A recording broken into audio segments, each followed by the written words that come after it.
Hey, what's up, everybody? Welcome back to Review a Day. Today we're going to be talking about two books right here.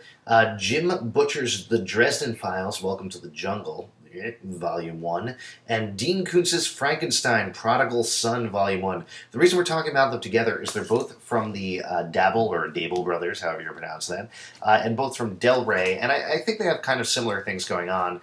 In terms of both being sort of mystical mystery stories, if you will.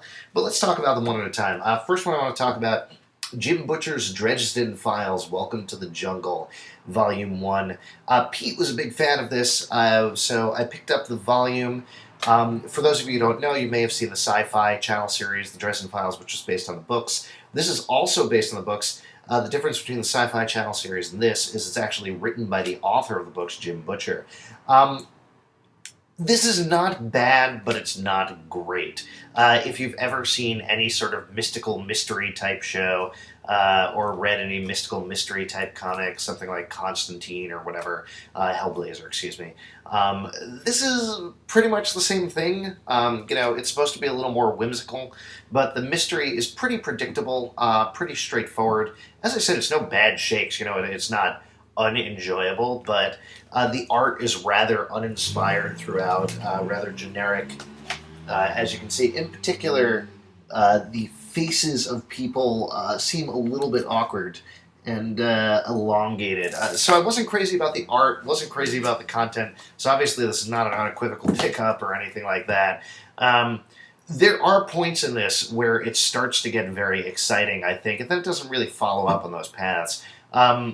Certainly, I respect the fact that the author of the book series, is a big comic book fan and got to try out writing comics for the first time. He has a great forward about that. I think there's a chance that if he gets beyond the story, maybe they already have released some and I just don't know about it, that maybe they get better, but it's very generic. If you're totally 100% hardcore into magician mysteries, you're probably going to like this because, as I said, it's not bad, but otherwise I would say give it a Skipperberg. That's an official Alex Alvin phrase, Skipperberg. Let's move on and talk about Dean Koontz's Frankenstein, Prodigal Son, which is horror maven Dean Koontz reimagining Frankenstein for a new age as a hot dude with washboard abs.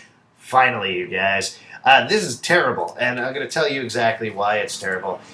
First of all, the art is very...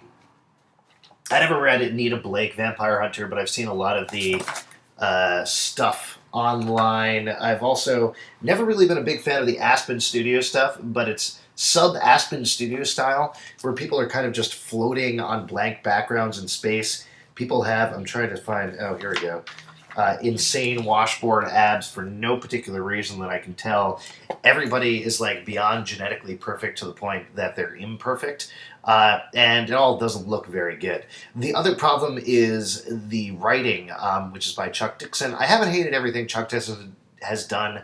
I know people are very down on him, but I think he has done some good stuff every once in a while. This is not one of those good stuff things that he does. The hard-boiled language feels stilted and all over the place. There's no concrete story as we're going aboard, and there's no investment in any of these characters, including the cool Frankenstein with the long hair and the washboard abs. The only thing that is even remotely worth it about this volume is there is a separate story that happens to the side of the main storyline, written by Dean Koontz himself. That was actually disturbing, that was actually scary, and it gave me far more hope for the world of the series, which is basically there are genetic Frankensteins all over. I don't know, whatever, don't worry about it.